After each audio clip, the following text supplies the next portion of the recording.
Good evening, Final Fantasy Randomizer fans. That cacophonous scream into the void you heard isn't anything to be concerned about. It's just the start of 5 races for the play-in night. We're really excited. We have a lot going on in the Final Fantasy Randomizer community. My name is Groggy Dog. I'm here with Jat2980. We are being hosted on Restream and tracking by Luffy DV. Jay, excited for tonight? Oh yeah, the play-in race is one of my favorite parts of Spring Tournament. These are runners, not quite the last chance qualifiers tomorrow, but the play-in race is an opportunity for 9 of these runners to punch their way into brackets. How many runners we got tonight, Groggy? We have, it looks like 19. We're sitting at 19 entrants, and we have 9 spots to go for tonight's race. Now, obviously, we will be racing again tomorrow night. We're going to add in everyone who didn't qualify tonight, plus all the 0-3 runners. And so we are going to have another whole bunch of racers going tomorrow night. There's a lot on the line. It's going to be very fun. You can hang out with us here on RPG Limit Break. You can head to Speed Gaming 1, 2, Randomania 1, and 2. There are 5 channels to watch this race. Every single one of them is going to be good. And we've got some really solid runners here as well. Clementine, I think, has surprised a lot of people, especially in terms of, coming out as a possible dark horse for this tournament. So I know Clementine is going to feel like there's probably a lot on the line. Okay, can I get it and prove myself going into the brackets, maybe get a favorable matchup there? Yeah, for sure. I mean, Clementine, maybe some people who haven't been following him super closely, and I mean, obviously that's most of the community would think of him as a dark horse, but I've been working with him for months at this point. He's been practicing like crazy, so I'm definitely, I expect to see some good things. And also, like, just looking at these parties, we see a decent amount of variety in them. And looks like the gate has dropped. So once again, you are watching the Spring Tournament 2021 play-in race. 3 runners on screen, 19 runners overall, 9 are punching their tickets, so you basically need to be top half and you get into the round of 64. If you lose, you're not out, it's just you have a last chance qualifier tomorrow in a pool of about probably another 20 or so runners for another 9 spots. So, wow, this is very advantageous. This is super, super good for people who brought Thieves, because the Thief has level 1 black magic, and fast, warp, and brack is fantastic for level 1. Yeah, and I'd say good for Red Mages too. We saw that Red Mage Learnable Life, and with +2 level 1 MVP on the Red Mage, that's going to be really good. Let's go over those blushes real quick while we get ready to head to the Temple of Fiends. We've got the Fighter with +20 agility, Thief, as Chat mentioned, level 1 black spells. Black Belt has +20 health, Red Mage gets +2 level 1 MP, White Mage has improved MP, and Black Mage has +15 agility. As we have Clementine already running right into Temple of Fiends and taking on Garland. Going to skip checking those chests right now. Not really going to need the weapons in them just in case there's a, X-Cal or something. And he's going to go ahead and knock down Garland pretty quick. And we're going to see what the King and Sarah have for us. So we're going to get a Canal. And we're going to get a Crayon. So that's our Ruby. I guess the Titan likes to eat crayons. Titan's favorite food. Titan is officially in kindergarten. We're eating crayons on this stream. A little bit of a change here. Mastigo's gonna go check the item shops. I actually like this, or not the item shop, sorry, the Toph chest. And I kind of like this with the fighter comp. Mm-hmm. The need for a sword is absolutely huge, and it's really one of the primary things that's going to let this comp go fast. The sooner you can find the sword, the sooner you can stop checking boxes, and then you just get an advantage over the black belt comp, so you have to spend some time grinding. So definitely a little bit of a change of pace. And I did just want to quickly touch on the party differences here. So we do have 3 runners on stream and 3 different parties. Common on all of them, a red mage, not surprising. But we see some parties with black belts, 2 black belt comps, 1 fighter comp. We got 2 thieves out there, which is a little bit uncommon. And we have, black mages, white mages, kind of all over the place. So, are there any party comps here that you're partial to, Groggy? I do like what Clementine is running. We were talking a little bit before we went live about what we might run. I think you run what you're comfortable with in a race like this. Mm-hmm. The 1 versus 1 mindset is totally different than the I just need to do reasonably well mindset. And whoa, X-Cal +5 in Matoya. So here I am thinking, like my personal comfort zone is Fighter, Thief, Red, Black. In these flags, because it gives me some run ability, gives me something to Dan if I need to, but also the backup if the katana rolls well. And I know that, even if I don't get a great grind tile, I can make the fighter. And then, if I'm running a fighter and I make that cheeky check of Matoya's and see the X-Cal +5, oh boy, am I very happy. Now, there is a hit or miss, possibility here of if the tail isn't easily gettable or it's really out of the way, you know, that Excal may be worthless, but we'll see. Gonna check Black Magic here and Provoca. Couldn't really see what the spells were there. White Magic. Also, yeah, not able to read the spells, so we will take a look at that as soon as one of our other runners gets into Provoca. Not a big deal. We'll see what that is. Oh, okay. Fire 3 and Fade. So red mages worth their weight, and white mages are going to be extremely powerful. Improved MP, sneakily one of the best blessings on. Oh, basically the best blessing on mages, except for maybe Sage for the red mage. So that white mage is going to have tons of Fade charges very early in the game, and that's huge. So white mage is going to be excellent, and I would definitely not be danning that white mage off. Yeah, absolutely. It's a gamble bringing a white mage. You know, a lot of times they can just kind of be dead weight, especially if the spells roll favorable for the red mage. But today, absolutely not gonna be plenty good to bring along. And we're gonna see mages check that shop. So yeah, we see Fade, heal 2 down there as well. Not bad at all. Yeah, no improved healing magic, so heal 2, a little bit of a improvement, but nothing that you're really looking for, and Fire 3 really the only standout spell. Lit 2, good in a pinch, but with Fade, you know, for example, Magus has Fade on 2 characters. Not really going to be required here at all. Yeah, and we get the bottle there from Bicky the Pirate, so nothing we can use right now.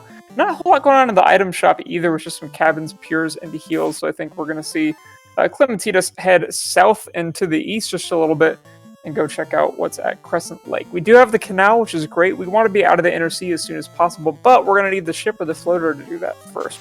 So let's see what we're going to get. Obviously, we've got the Crescent Lake check coming up, and then depending on what we get from there, we might have to head over to Marsh. We might have to head back to Ice if things don't work out in Marsh. What kind of things are you going to be looking for as we sort of round the horn here into the river system?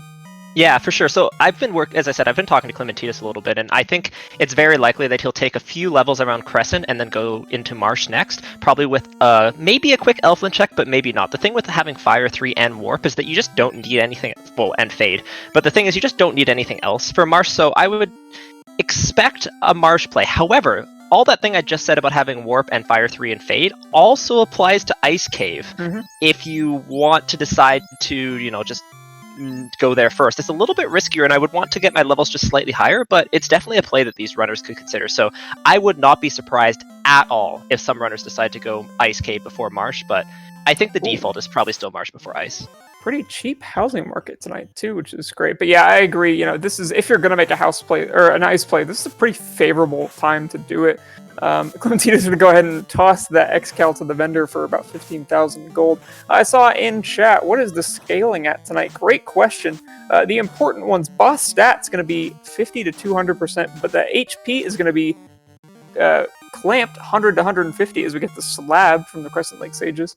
We're going to see an EXP and gold boost, 2.3 times on EXP plus 150 gold, plus 5% XP per key item. So it's not the stats that are going to get you on the Fiends, it's going to be the HP. I think what we've seen a lot in these flags is that the clamped HP, putting it at an average of 125% or so, that's how math works, I guess, means that we're seeing more skills more often, and the more skills you see on Fiends, usually the worse it's going to be, because they've got the worst of the bunch. So that's the thing to pay attention to. I think a big thing with the key items here is that we found the slab and the bottle, which are the 2 items that are required for us to have the floater in order to turn, and that does increase the probability here of us, you know, having required floaters. Sometimes, you know, you'll pick up the key in the early game or things like that, but the fact that we're a bottle slab, it's a little bit, it changes kind of the dynamics of this. We've had no inner sea turn-ins yet, which is a little bit unusual. Now, of course, the ship is guaranteed to be located in the inner sea, so either Ice Cave, or Marsh will lead to the ship, or the shop item in Elfland. But other than that, there's just like, the big decision right now is Ice or Marsh, and it looks like Mastigos has decided that Ice is calling his name. Yeah, and this might be a situation, you know, I think some runners may feel that in this larger group, they have to make big plays to stay with the pack. There's so much metagaming that could possibly go on in something Mhm. like this, and if you don't feel really confident in your ability as a runner, it feels like a classic Caleb thing. Make that cheeky march check in spring tournament of last year, just to see what it is. See like the Earth 1, whatever. This feels very much similar to that. This is a scary proposition as we see these R bones doing a decent amount of damage to that fighter, but. It's who knows with warp, and he's going to reset out and give it another shot. But with warp, there's a decent shot at this. Our tracker Luffy pointing out that Scorpions have Scorch, which isn't super nice, and Clementine has spent a little bit of time here trying to get a little early grind together, but it just hasn't really worked. There just hasn't been a good pack, so that's been a little bit unfortunate.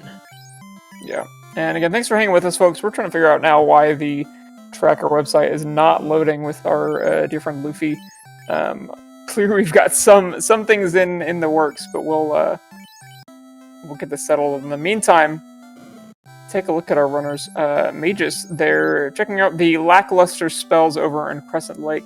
Titus is trying to take that pack, gonna save, and I think probably jet over to Elfland and Marsh at this point. Nope, we're gonna take some more fights.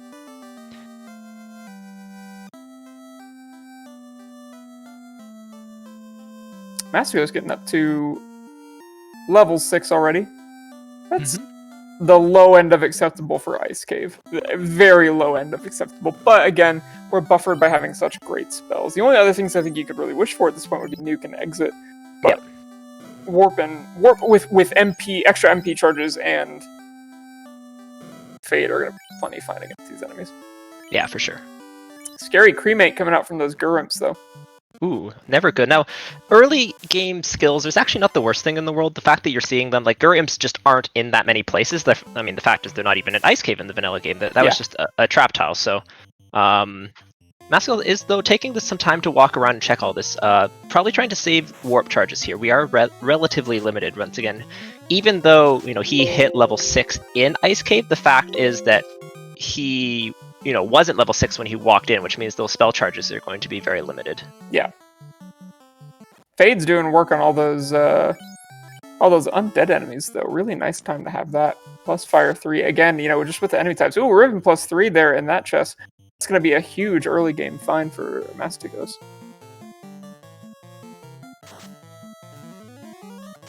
I'm so excited to find out what these chests have and what he's going to do about this. Oh yeah, if ice is the floater here, it's gigantic. I was gonna say it's a gigantic, but Clementine is also making the same play. And he's in a better position because he's got a few levels, but but we see poison coming out of that Naga, it looks like, and the water's gonna go ahead and take him out. He's got a decision to make, and he's gonna dive right back in. I respect that. He really wants to try and make this work, but that is a pretty scary proposition. He's going to burn off encounters, ? Or maybe he's trying to get some levels before he goes back in. But those Gurumps we know have some nasty stuff. Yeah, so he's gonna reset out of that and head right back in.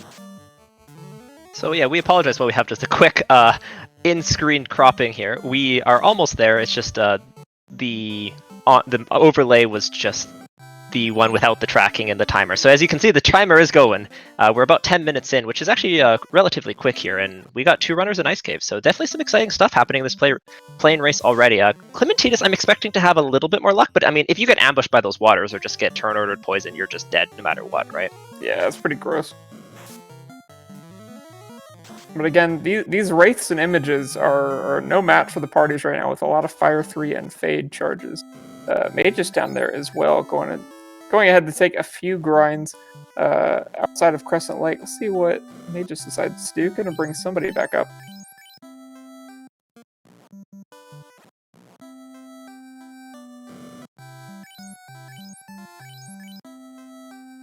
Yeah, those few extra levels that Clementine just got outside of Crescent Lake really coming off well for him, leaping off in spades. He's much better equipped to handle a lot of this right now. Just with the... Oh, and there's Cremate coming out from the Gurumps. Even with a few extra levels, that's going to hurt for the next several. So Clementine is about to find that ribbon +3 as well. can't really make use of that Iron Shield, but we'll definitely make use of the Ribbon +3.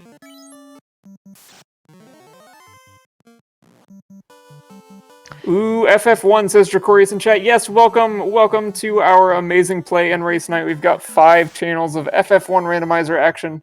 Welcome. Did you see that? I did. I completely missed that. But this is the fighter seed. Actually, specifically, it is the Night Seed to end all Night Seeds. That was a ribbon and a dragon armor +1 in those ice cave chests. So yeah, I missed the dragon armor +1. That is, yeah, that's. I would be feeling very good if I had come with the fighter comp for sure. Yeah, absolutely. Wow, that is huge. Clementine, though, does get through those 2 things, and I think that's really those early levels paying off. Yeah. Meanwhile, Mage just making a different decision. Now, this play does make some sense with the black belt. If you don't want to get levels around Crescent, you can absolutely decide to get levels in the volcano instead. And Clementine is picking up a critical key decision here. Whether you go, would you say that it's a key? It's a key item. Yes. A key decision though that comes out of this is, do we go to Canaria or do we go to Marsh and then around to Canaria? Yeah, that's a good question. The chance that ship is in Marsh is potentially devastating, but I would much rather take a quick peek at the treasure in Canaria, stock up a little bit with the money that I now have, and go ahead and knock that out. I think I would take that and then just take those overworld encounters and do what RNG manipulation I can off the reset. I 100% agree. Okay, Mage is getting paid off for this armory check, a ribbon, and a Bane Sword. Now, the Bane Sword, not the best thing in the world, but it does have some, backup plan utility, I guess. Yeah. But the ribbon, huge. 2 ribbons, a massive amount of safety. And you can see here, the investment, and that's what I always like to call grinds, is they're an investment, and you get paid back with interest. It's just sometimes, you get paid back too late, but Clementine' grind, making a huge difference in that ice dive, gets out no problem, makes the early ice play, and is going to be rewarded by having kind of one of the most optimal routes through this, right? Because if you go to Marsh next, and then you come back to ice, and then you go down, you're walking around a whole bunch more, versus doing ice while you're here anyways, is a nice little time save. Yeah, absolutely. And yeah, like, he's really looking like a veteran on the stream, so shout out to that.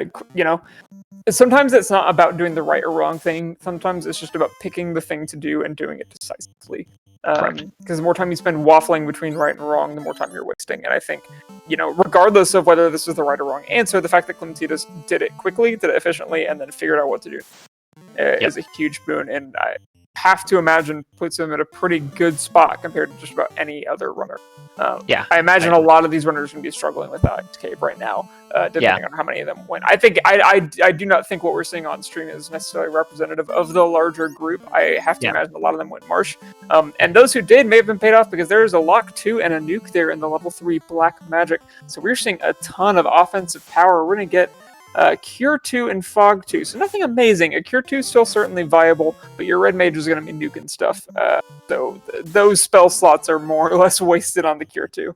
Yeah, your Red Mage goggles were on slightly. There was Ruse there as well, which is quite powerful for the White Mage. I really like having Ruse as an option on the White Mage for like the Kraken fight, for example. If you're not going to speed and power it down, the White Mage can just cast Ruse if you're going more like, defense sword strats on your Knight. So Ruse a nice pickup at early levels. And we have, wow, this is such a fighter seed, and if I've ever seen one. Level 1 Fast, Level 4 Temper, Level 3 Nuke, Level 2 Fade, Excal Dragon Armor, Ribbon +3, all in kind of free chest. Yeah. We need a tail, but can you imagine if Marsh is just like the tail? Yeah, that would be a pretty interesting situation there. Life 2 and Exit are the only things that I want to see that we haven't seen. But with Cure 3, with a early life spell, all of that offensive magic, we are in a really, really good spot. And certainly like Black Belt's in a good spot too. But yeah, with those added items that are so easy to check, so just right in the runner's way, this is a no-brainer to Clementine. Just reset out of... Oh no. That's a little bit of nerves there, I think. Looks like the reset button was tapped, so we just lost all of our Elfland shopping, and that's annoying. Feel bad. Now, the real question is, is he able to, get untilted from that? Like, keep your cool, keep making the right decisions, or does that affect you for the rest of the seat? Because once again, this is not first person qualifies. This is top 9. Almost half the field are going to qualify here. So, this is about consistency more than it is about just taking all the risks and coming in first. Now, I think the major benefit to seeding tonight is that I think, if I remember correctly, something like the top 5 maybe players will likely be seeded with 2 and 1 finishers, whereas everyone else that finishes tonight and tomorrow will be seeded against those 3 and 0 runners like yourself and Luffy. So there is going to be some benefit to finishing quickly tonight because it gives you better odds, theoretically, at having a slightly easier opponent, like myself, going into the round of 64 in the brackets. I was going to say, I don't know how many people are going to be like, oh yeah, let's take a 2 and 1 and I get Groggy instead of Jad. But that's fair enough, and seeding does matter here. The top seeds are going to be seeded randomly by rank, so 3-0s are going to be seeded randomly, then 2-1s, etc. But here it is going to be by finish time. So there is advantage to finishing early, as you mentioned. So Clementine is going to make the decision here to go to Marsh before checking Keylock Canaria. This makes sense. Once again, it's just kind of a simple loop. And Marsh should not give him any trouble. Oh, that was bad commentator curse. But Marsh should not give him any trouble here with Nuke, Warp, Fire 3, Fade, Life, everything, right? I wouldn't be surprised at all if he decides to check Keylock Northwest Castle on the way. Yeah. Just to check those grinds with the Black Belt comp. It could be really important. Yeah, absolutely. But other than that, we shall see. Oh man, Mastigos just having such... Mastigos and Magus just really struggling with ice here. And this is kind of why I was leaning a little bit towards doing the Marsh play first, just because it's so much safer. But I think the way Clementine played it, getting up to like level 8 or 9 before diving ice, made that just so much safer.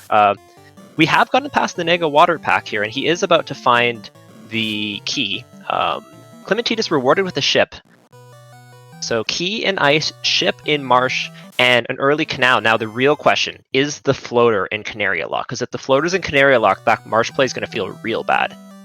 Yeah, definitely going to be unnecessary. And luckily it was a quick check. It was there on that top floor, which is pretty much what everyone checks first. So the time loss is going to be minimal. Bigger time loss accidentally resetting at Elfland than going to and from Marsh, honestly. But yeah, I think it will be a pretty telling depending on what is in Canaria. But either way, barring anything else, Clementine has both the canal and the ship, and it is time to get out of the Inner Sea. What are your first checks? We have the Ruby. Do you go straight there and check out Starda? Yeah, Canaria Lock first. Canaria Lock, yeah. Oh no, yeah. So Crabcake's pointing something out. So Mastigos found his key, saved his warp charges, but then used a warp charge on the 3-step floor instead of using it on the 40-step floor, and wiped on the way out. So, just really, really, really tough break. So yeah, Clementine is getting the herb. I think I would do Northwest Castle with a Black Belt comp in particular. I would be turning in the herb. I'd be checking Northwest Castle grinds. I'd be turning in the Ruby. Then I'd be doing Earth grinds, and then I would be going to Ordeals with Warp. That would be my plan. Yeah. But there's an argument to be made to check the on-rat continent first before going to Ordeals, because the shop item hasn't been found yet, and there's 2 shop item checks there. So it's a 2 and 3, right? That the shop item is on the on-rat continent. So I think there's an argument to be made to do Waterfall and check the shops first. But that would be my plan. Yeah, that's always a really tough situation. I know I really struggle with the routing decisions going for that one, as we see Mages get out of Ice Cave with key intact. Because it feels bad to have to go to the on-rat continent twice. Yeah. But it feels worse knowing that you missed a really important item at the shop when you could have gone, or a really important item in the waterfall, especially when you've gotten early. So yeah, I'm not... Ordeals always feels like the easy, safe play. Up front, you have few enough items at this point that it seems reasonably likely you're going to find something you need in Ordeals anyways, but... Yeah, for sure. I do agree. I'm hoping that we see from Clementine something good with the Elf Prince, and then go check out what Northwest Castle has. Yeah, because I love that. Just a quick, especially if you're on your way out, park in the river, check it out real quick. Okay, reset, go see Sardo. Yeah, River Dock's a key part of the not, I wouldn't even call it advanced, but intermediate FFR strategy. You know, the river dock to get to dwarves, the river dock to get to Northwest Castle, and critically, especially with Northern Docks on, the river dock at Matoya can be really, really important. For example, if you get the crystal, obviously, in Sky, but also if you even get like the key, it can be a big time save just to like walk to Canaria from there instead of sailing all the ways around. Yeah, absolutely, absolutely. So but we are going to get the item. crystal from the Elf Prince, so the Toya dock is pretty much going to be a moot point. Now, this does actually make the marsh play first a little bit better, because keep in mind that if you did key locked first, you would have got the herb, then you go to Elfland. Well, maybe you do marsh on the way, but you probably go to Elfland, you get the crystal, and then it's like, do I want to walk all the ways back around, or am I just going to do marsh? And you probably just do marsh, so... Even this is the floater, I'm not feeling too bad. No, not at all. Already checked the chest. Gonna get the adamant, so we are getting all of a sudden a massive inner sea fetch quest. This is real fun. We're almost getting like a reverse order of yeah. Switch this out with TNT, and you're basically looking at like a vanilla game. Come on, so Crown. Pretty funny. Yeah, I definitely am hoping for like Crown leading into White Shirt or something really trolly. I think the good thing is that, like, even if it is Crown into White Shirt, no one is not doing this, right? Like, I can't see a world. No, maybe if people like leave ice to very last, there's a world, but like I think it's very unlikely that people will just, you know, not do this fetch quest turn, and if they do it in the inner sea. And I mean, worst case, it didn't take that long. You got 25% increase on your XP. Like there are worse things. It's actually pretty good for a black belt comp. One of the things that I talk about a lot of the time is that like checking your key item EXP tends to be a trap if you're optimizing and getting your levels later, so that way you are getting more key item EXP. It tends to be a mistake. It's usually faster to invest your time earlier so you get paid off for longer. Yeah. But when it's kind of free like this, you got to take, the breaks you get. And we got the cube from that big turn-in. So Ice Cave, very, very required. And that cube could be a big item because the floater does like to hang out in Sky for some reason. Yeah, again, that feels like the only way the seed goes south for the fighter comps is if the floater and or tail is locked away somewhere that you really have to go out of your get. There aren't that many places left, but say you were going into sea or sky and you have everything you need but the tail. That decision whether or not you do all the chest checks can be a potentially very big one. Gold +2 there for about 30,000. There's your endgame armor for all your mages for sure. That's going to be plenty to get them through. So I think at this point you basically don't need to check any more black magic. I don't think there's another black magic spell we care about. We have Nuke, Warp Fast, Lock Temper. So you can save a little bit of time by not checking that, but we see Mastigos picking up his key locks. We see Mages picking up his key locks. We see a Thief going down, maybe permanently, for Clementine, and we are going to get that Ruby turn-in that we've been waiting for. That might be a blessing in disguise. Yeah, Mages picks up his herb as well. As a black belt comp, I'm pretty close to being done with chests, especially if I'm Magus, because I have 2 ribbons. What else do I want? I mean, obviously a defense sword is a nice to have, but at this point with the key, you have a lot of grinds available to you. We definitely don't need a sword. I think I'd be going fast. Yeah, no, I agree with you. We're getting the Dwarf Cave check. Ice +3, a Pro Cape, Ice +3 sword, Aegis +3, more fighter goodies just waiting for us. That Ice +3 is going to be equipable now.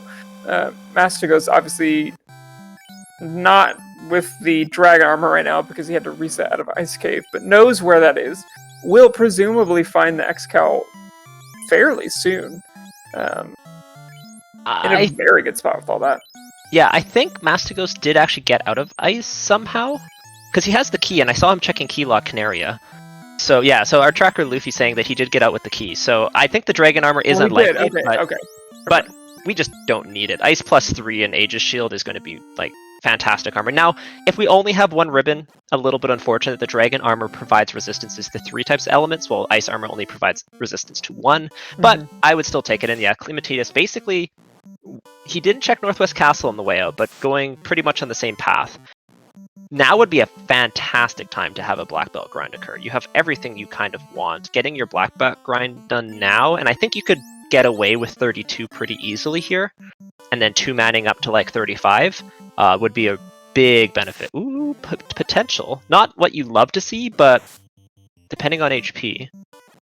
Oh, Low. whoa. Low HP. Oh, that's okay. That's not so good. You use this for you still take it. You just nuke and fade it, but though really bad. Yeah, you do not need a lot of levels on your black belt to be Okay, able chat. to start one-shotting those Gurt Sharks. Yeah, chat. What's the thoughts on this Gershark grind? I would be pretty tempted. Maybe you take it to 21 and break up into 2 grinds. Potentially. I'm a big fan of just like doing your grind when it's available, though. Once again, making the investment as early as possible to make everything else as safe as possible. How much XP are we getting? No, I mean, this is going to be 7,500 XP if it gets it solo. Yeah, okay, so that's plenty. That's plenty. And these things have like 100 HP. yeah, these are dinky. Yeah, it's not perfect, but I think I'm kind of in agreement with Luffy. Just going to 32 right now. I wouldn't necessarily take it to 42, but the shark is annoying. Like, the shark actively makes this grind worse. Yeah. But still, so my expectation from, once again, speaking to Clementine a little bit on this, is he's going to do a full party grind to about 17, 18, maybe a little bit lower. He might start trying down his characters off now, but trying to get his full party up a little bit. Then the black mage is going to go down, probably house up at that point, get a few more nuke charges, and then when the black belt starts one-shotting, the red mage goes down probably around 21, kind of as expected. So this grind is going to be...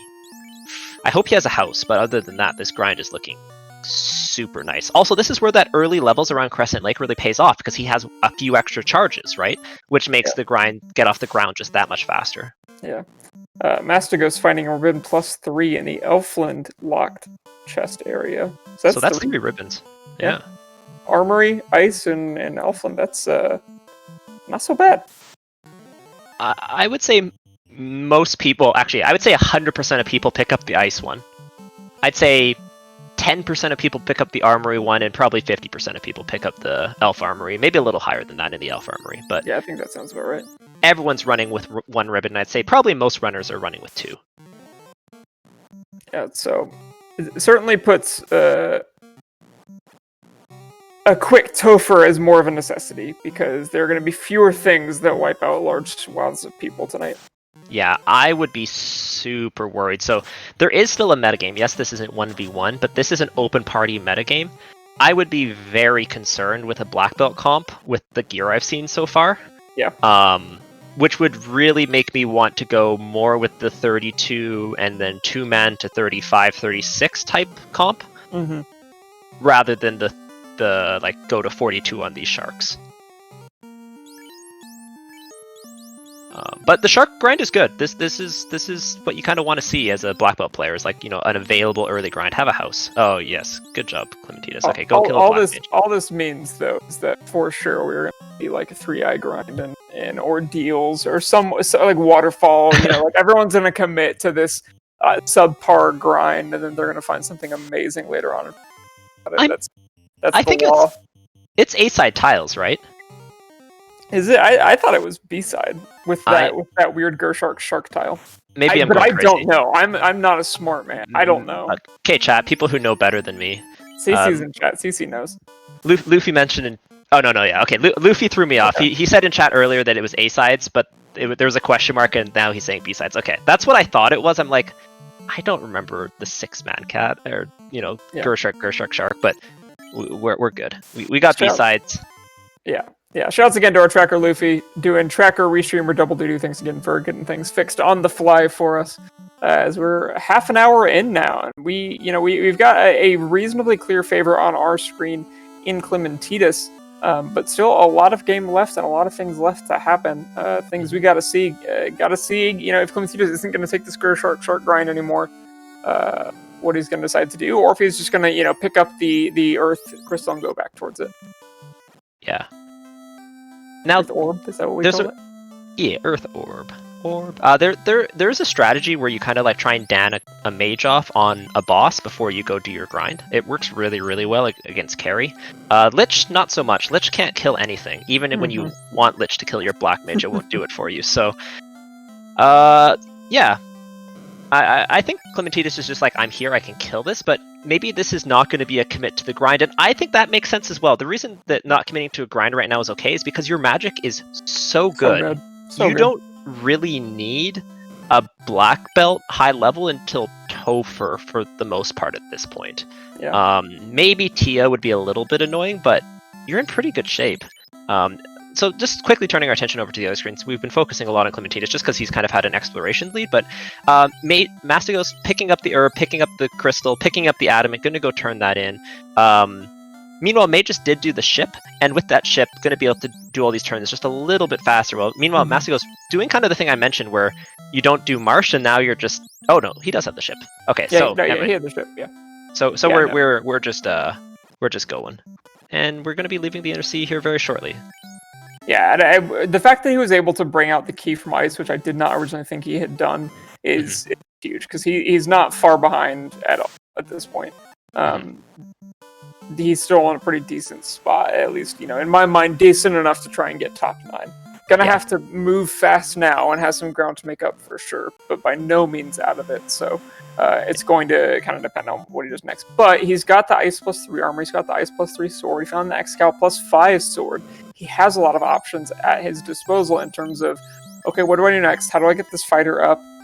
This party is going to get a little bit better as it levels up, because you're going to get that increased run chance. You're going to have to deal with fewer encounters as you go on. The sooner he can get some levels on this party, the better.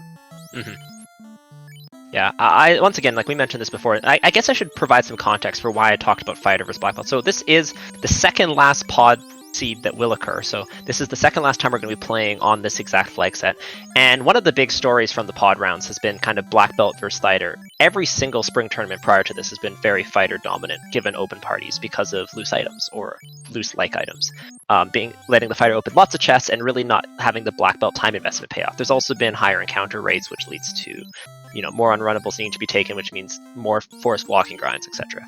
But the Black Belt has been somewhat dominant. Not 100%, but it has won more games over fighters than the fighters have. However, there are absolutely seeds where the fighter is insane. And this is one of those seeds where, assuming we find the tail relatively soon, this fighter has all the gear it needs already, won't need to open boxes, and doesn't need to grind to 32. It can just, take fights and go into Topher at Excal 29 +5, 24, which is amazing. Yeah, and again, I think it goes back to some of the things we talked about earlier, where for me, there's two definitive advantages for the Black Belt. The first is going to be the clamped HP on the Fiends, which, means that unless you have an extremely well-equipped fighter, you're probably just going to be better off getting a Black Belt that's 42 and punching the Fiends to death, just to make sure you bypass any skills, and you get through Topher several minutes faster than your fighter peers. The other one, again, because of the way that these items are pseudo-loose, you aren't checking as many as you would in a true loose seed, and so you have to get a little bit lucky on the fighter too. And obviously, we were seeing that tonight for sure, seeing that fighter choice pay off in spades. But you've sort of got to get lucky twice for a fighter to pay off. So sword, ribbon. That's what you need. When we were first running these tournament flags, at the beginning, I really thought that it was like no question Black Belt over fighter every single day. Now I did run fighter in all 3 of my seeds, but that's more of a comfort level than anything. I just never got in the groove I wanted to in practice, but it evened out more than I thought that it would. So Clementine is finding out that Medusas have trance. A little annoying, but not the worst. So one of the big things you're looking for scripts and spells is, does it appear in Temple of Fiends Revisited? If the answer is yes, you're a lot more worried. So for example, if we have nuke lobsters, not that I would wish that on runners, but I already said it, that is awful because the seafloor has those. If you have some Gur Medusas or something, that is awful because the earth floor has it. But Medusas, a little annoying, but not the worst thing to have trance. Yeah, I'm not going to see him again. Gonna bypass the free spike tile and chest check there. a little curious, but that being said, we did just have that pretty good Gershart grind, to be honest. Yeah. And once again, I fully support Clementine saying I'm not going to finish it right now, but he can always come back to that if he doesn't find something better. Yeah, absolutely. Just naturally, checking like C spikes and the one forced in ordeals, and maybe he just quickly checks the second one.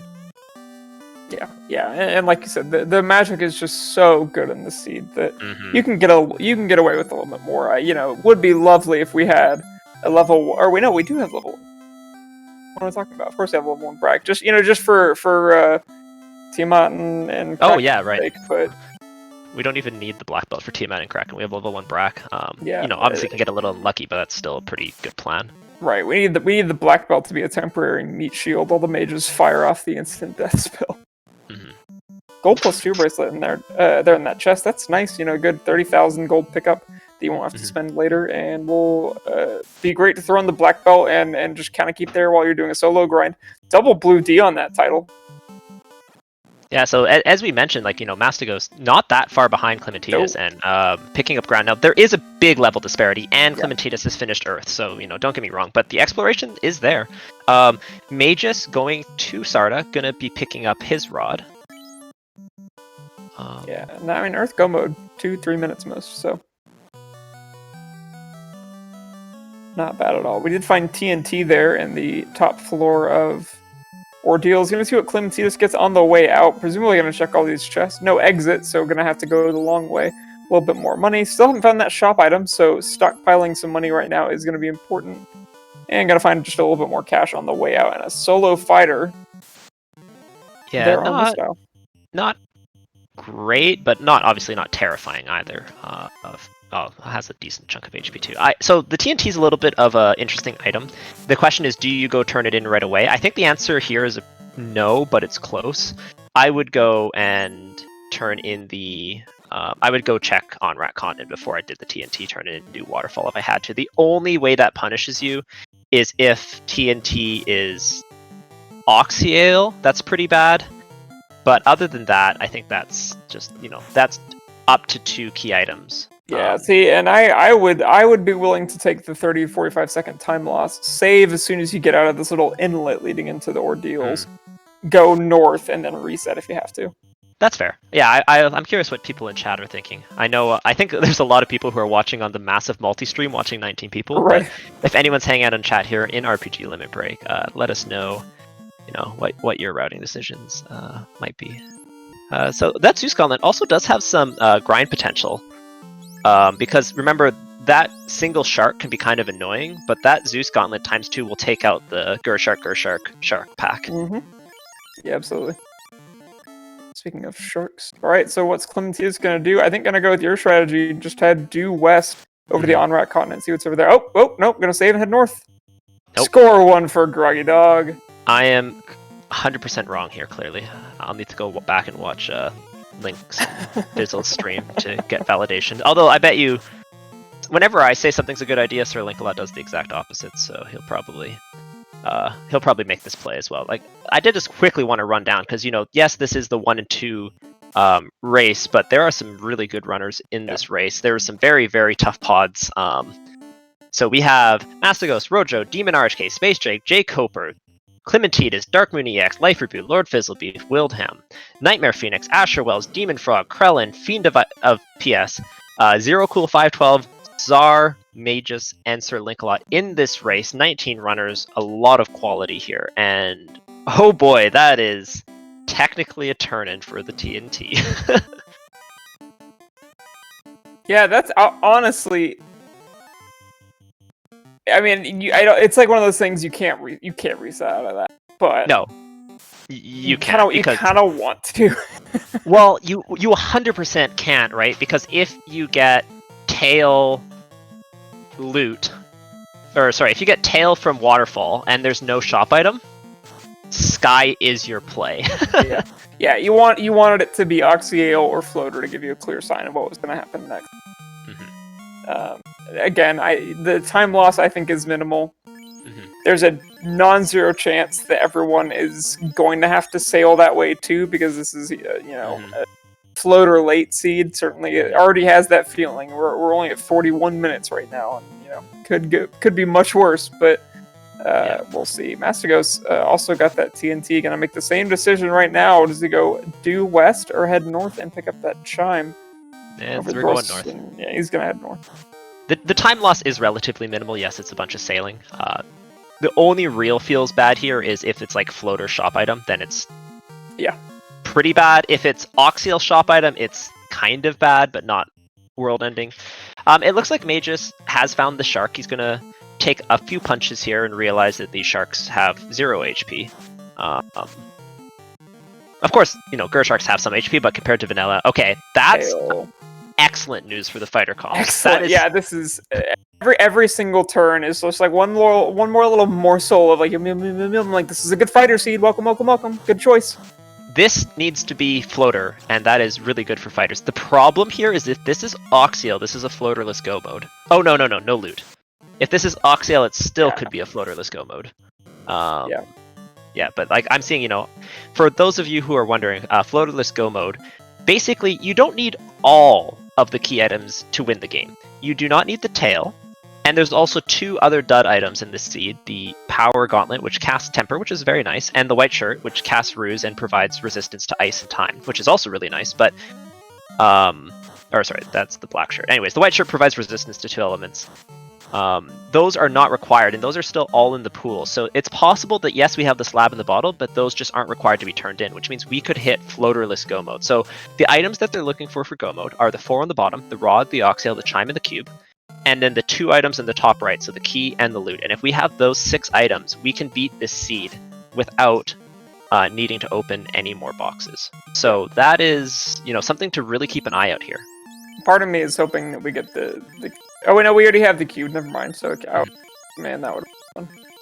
Another note on floaterless go mode is it really makes the play to like clear Earth when you're there really good. It's the same thing for Volcano. If anyone did that while they were in the vicinity, if you're doing proximity clears, then floaterless go mode becomes a lot better because you don't have to like sail all over to go back to Volcano, back to Earth. What do you think about that item?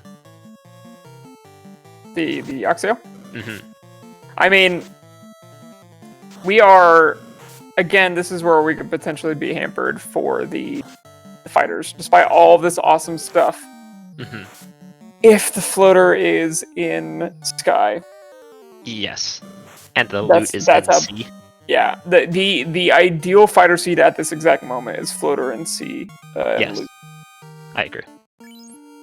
Or just, actually, as long as the loot is in bottle or slab, this is totally fine. Yeah.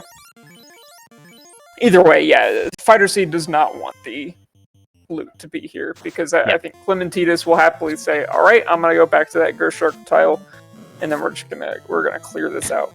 Or do maybe there's a good reset grind in the desert. I can't remember how quick off the hard reset. There's a super quick encounter, I think. Okay. Yeah, I think there's one that's like 4 steps or something crazy like that. Yeah. How many encounter zones are there in the desert? Yeah. 4. 4? Okay, yeah. It's roughly bottom left corner of the tower-ish. Gotcha. Is the center point of those 4. I will say that, stuff like that, I only become like ambiently aware of when I need to know it, and so it's just like, okay. Yeah. I'm in this race. I sort of know that there are multiple zones. I'm just gonna walk around and experiment for a second before I commit to something. Not a bad chance to get something really good off of a quick hard reset. No, not at all. Yeah, it's been very meta for the black belt here with the A and B side tiles being a lot of variance. But the fighter comps haven't really been using that to nearly the same extent. Looks like Magus, okay, killing off at least the thief. We'll see though if Magus just decides that this is where we're gonna sit. Clementidis' strategy to kind of do a mini grind and then come back later will pay off, assuming Clementidis doesn't wipe anywhere. But if Clementidis wipes somewhere, then doing the grind originally is going to be the strategy that pays off more. Yeah. Of course, that's very results-oriented thinking. I think Clementidis' decision was good, but it could punish him still, and that's just something that happens in any randomizer.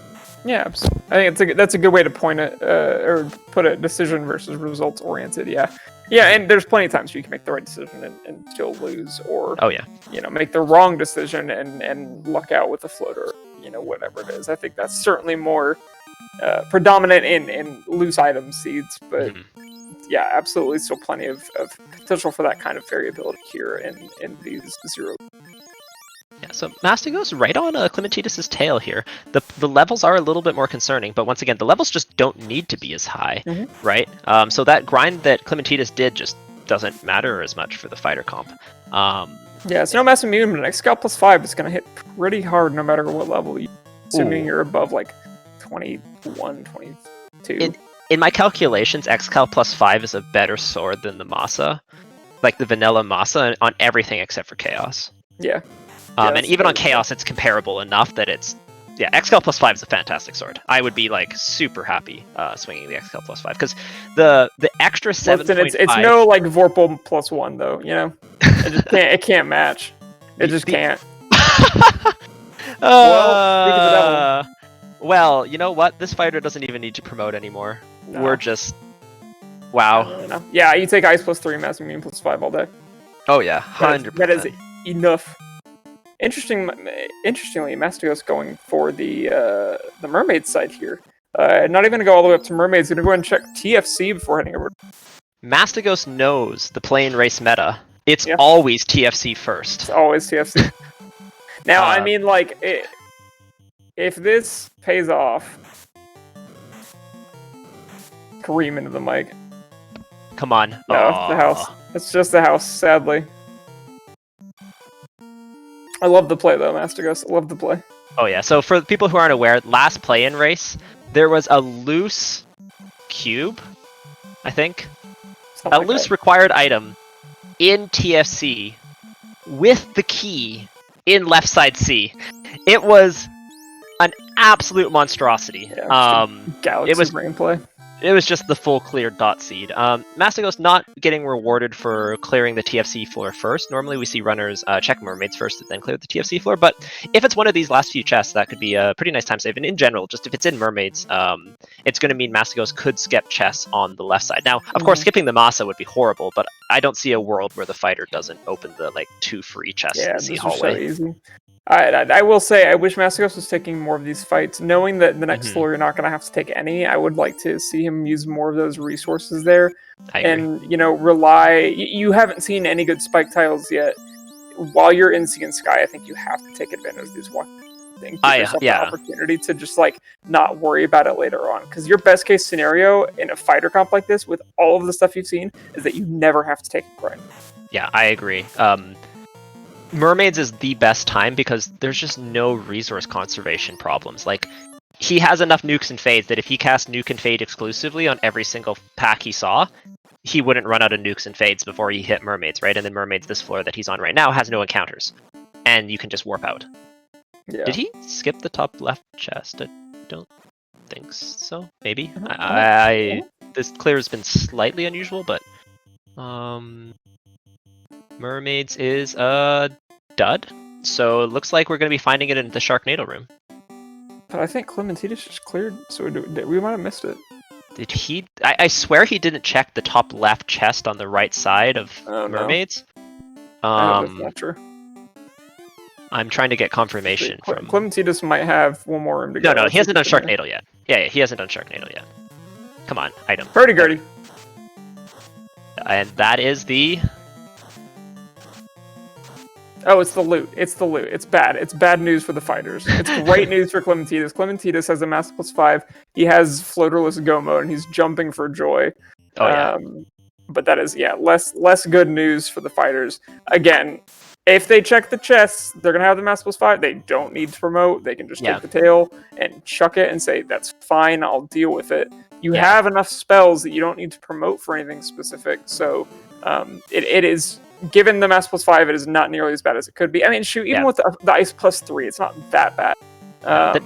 The Knight Learnable Life would have been, nice, but Masa plus 5 makes this a different seed, right? Masa plus 5. So, just for some reference, the Masa is equipable by all classes prior to promotion, which is why it's incredibly powerful, versus the X-Cal is only equipable by the promoted fighter, the Knight.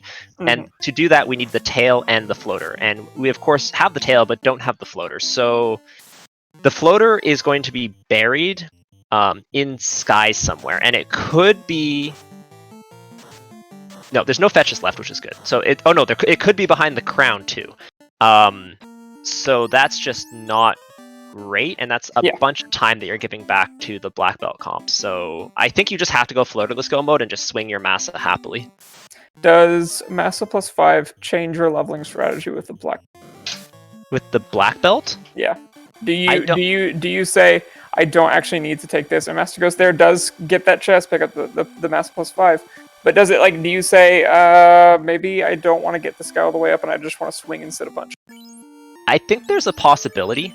MDef is a little bit of a concern, and if I only have one ribbon, that would give me some pause. I think I would prefer to put the Massa +5 on the Thief and just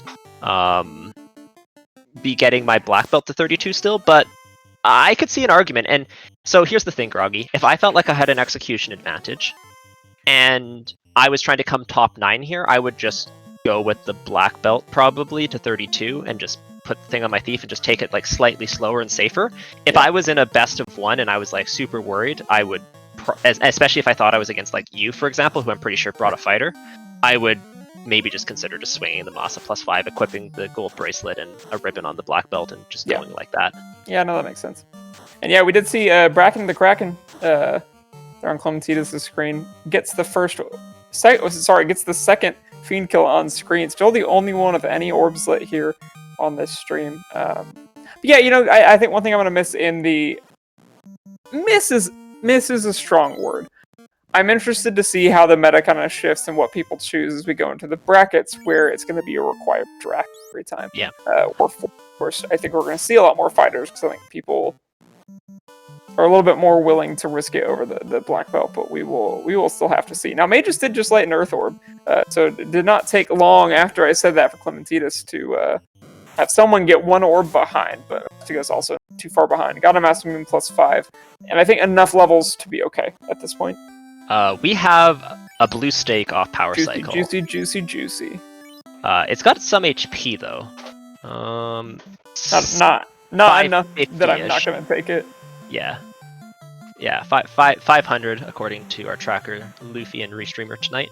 Now, unfortunately for Clementitas, just brought up his party, but this blue stake is super fast. It's got one of the best EXP in the game. It has really fast fight times because it's just a single unit.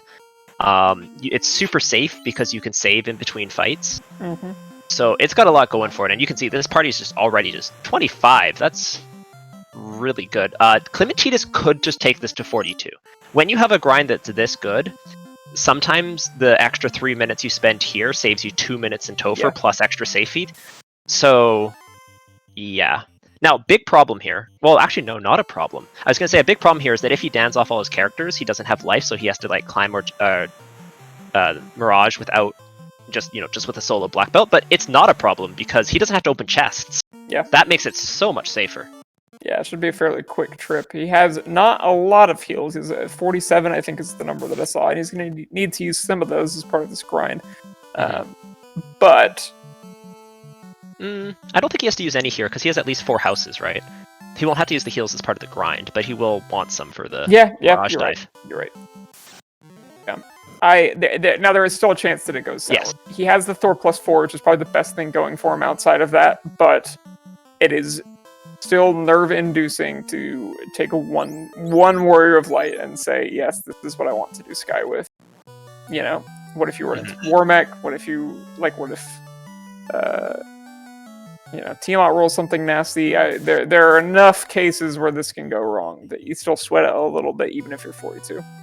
Yeah, but holy smokes, this party has a ton of levels. 27 on 3 man is insane.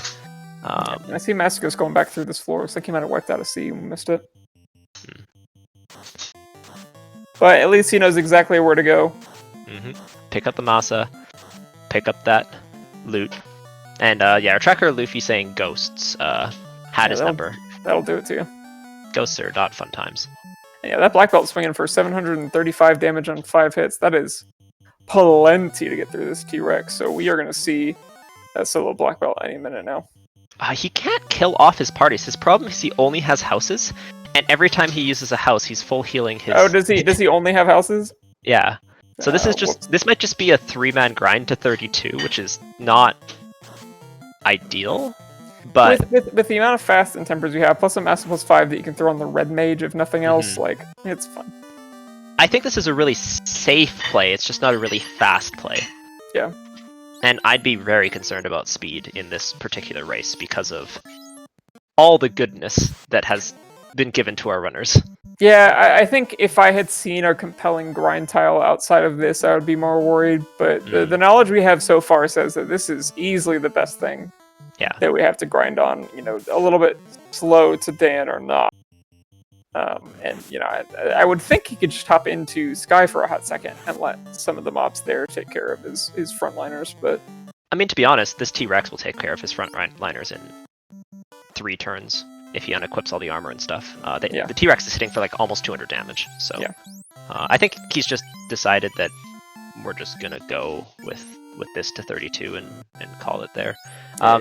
Mage just picking up the Oxale in Waterfall, and Mastigos getting through Waterfall, but you can see the big level difference here, right? The reason you wiped Ghosts is because there's a huge difference between having your party level 16 across the board and having your party level be 12 across the board, right? And I think this comes back down to that play that you were talking about earlier, where it's just like burning a few more nukes and fades on the way to Mermaids may have made a little bit of a difference here. Yeah. But we're on Kraken, which is good. Big Fish. Turns out Big Fish gets microwaved well. We're going to make some calamari. Okay. Are you referencing the Tim Burton movie? No, but fair enough. That's fair. Nukes, one did a really good roll, one got resisted. Well, yeah. And yeah, all roads lead to sea, it looks like. Okay, we finally have a Black Mage dead.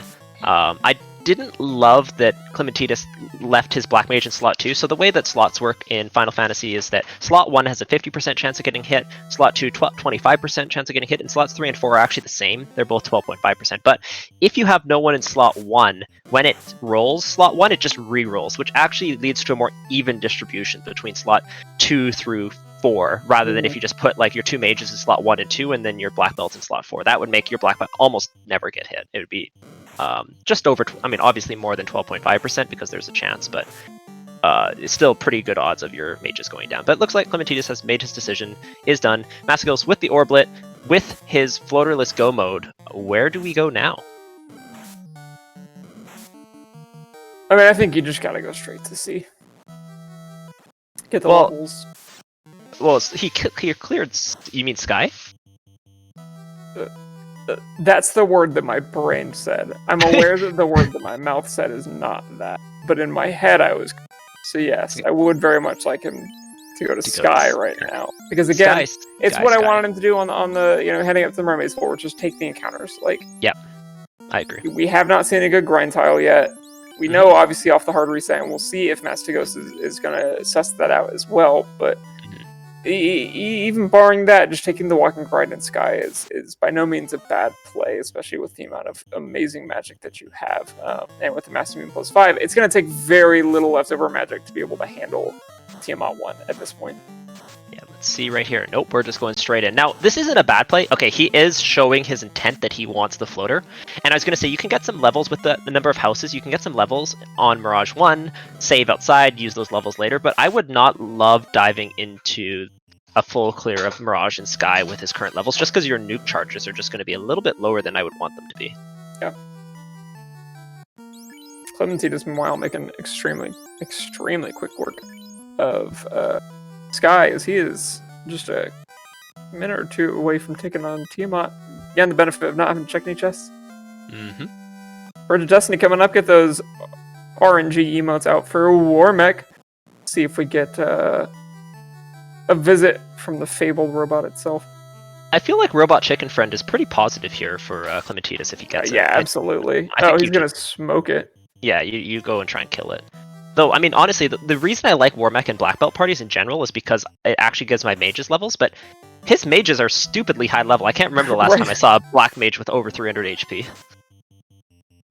Yeah, nice to have that nuke protection on that black mage, even though you do have the life spell. You don't have life 2s, you know, every life spell is still going to be healing afterwards. And yeah, gonna walk straight up and take on Tiamat 1 as Masagos is gonna run away from that blue dragon, and Magus, bottom left, gonna take on his second fiend in Kraken 1. Hopefully those bracks will work out in his favor. 5 hits for 513 there. That's gonna be enough to do it turn 2, I have to imagine. Swing from the red mage, 3 hits, 175. 2 hits for 68 coming on the black mage. Nuke going out, 276, not going to be enough. The black belt punches, 665, absolutely going to be enough. Down goes the third fiend for Clementine. All that remains is a nice trip to carry in the volcano. So Mastigos, not finding the floater on the first 2 floors, which is a little bit unfortunate. It's going to make Sky Clear continue to take some extra time. Magus going with the black belt strats with that level 19 black belt swinging and Masa doing pretty good damage here. I'm curious to see what Magus' strategy is overall for like the rest of the seed. If he's just going to go in with like a slightly lower level black belt, kind of like the fighter black belt, if I may, you know, or if he's going to try and go for something else. Now that sleep 2 landing a little bit unfortunate, but you know this should still get done. I think some fades will do the trick here, or some bracks. Interesting use of Exfer. So Exfer removes all resistances. Yeah, I'll admit I don't really understand the use of Exfer. That's also because I really never use it myself, so I'm not sure what the use case is here for the Brack 2, but it's not going to matter because that black belt with the mass immune is going to take him out. That is an extremely low-level party to be making their way through the Sea Shrine, so kudos to Magus for making that work. Is it? It's 19, right? Not 13? I think it's level 19 across the board, which is okay. Or was it 13? I could have swore it was 13 on at least one of the mages. Okay, 13's bold. 19 is less bold. It was 19. Maybe 13 on the thief. Okay, yeah. Someone leveled up. Okay, that makes a lot more sense if they're 19 across the board minus the thief. Yeah, then we're pretty okay with things. Mastigos gonna continue the Sky Clear. Clementine into the volcano. Remember this armory. This is his go mode. He doesn't. It's a little unfortunate. There is a ribbon there, but yeah. This is the dive we need to make. I think this play makes sense. Okay, Mastigos finds the crown on Sky 1. That's really good. He can stop clearing here. I really hope he stops clearing here. He needs to get going. He has all the items he needs, and that theoretically. No, it has to lead to the floater. There's nothing else it could be at this point. Yeah, no, it is the floater. There's because we've done all the other fetch quests. Whoa, he's leaving. Interesting. I don't love that.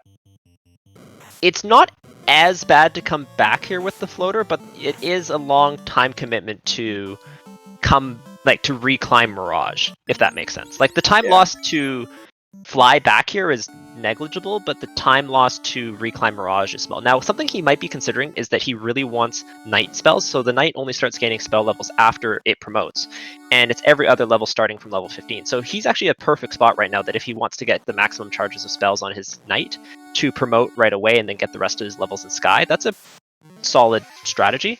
But definitely does have some time loss considerations, and it looks like I'm not quite sure. I'm assuming he's going to turn in the crown, but the ordering here is a little. I guess he's just going the long way. Okay, that's fair enough. Yeah. Clementine rapidly lights that fourth orb, and do you think he's going to do any shopping before he makes his way over to Temple of Fiends, or is it going to be straight into? Heal pots, please. Otherwise, no, I think he's pretty good. Love this. Taking the river system, not going to get back in the ship. I approve 100%. If this fails, I think you're rediving basically no matter what. At least once. And only if you fail twice, is he going to check? Then you go do more levels. Wait, where's he going? Grindtown? No. What? Oh no, he's lost. Okay, lost. We're good. Okay, that's okay. Much better answer. I prefer being slightly lost to going back to Ice Cave. That happens. It happens all the time. The river system is weird. There's a lot of twists and turns. Totally good. Magus in ordeals. Mastigo's turning in this crown, going to be very, very, very happy to see this floater. There it is. One hit, one kill. Mastamune takes down Estos in the Northwest Castle, and we get the floater. Gonna go ahead and turn that in via ship, I have to imagine, very soon, and then make his way back to Sky Temple.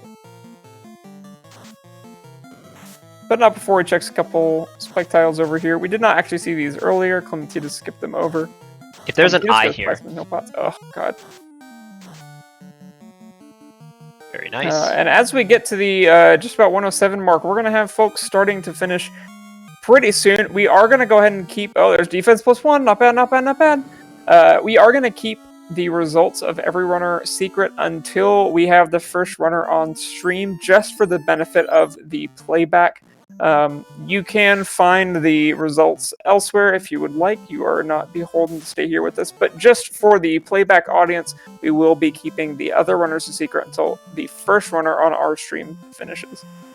So Clementine into Topher. Overall, a pretty solidly run race. If I was in his position, other than the T-Rex grind taking like a little bit longer than I would have liked, everything else pretty solid black belt play. Like, we're slightly over leveled on this black mage, but other than that, like, having over 400 HP on this red mage is fantastic. We have a Masa and a Thief, we have a 32 black belt, we have fast, we have temper, we have lock, we have nuke, we have fade, we have life.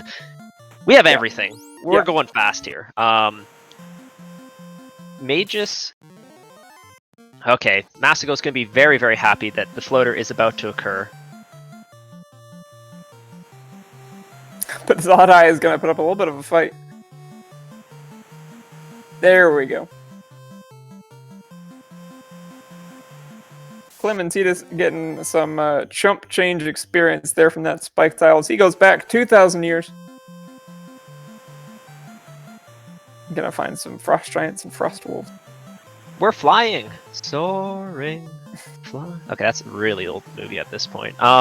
I guess not as old as some of the things referenced on the Final Fantasy Randomizer normally, but we're playing a game from 1988. It's not too much worse.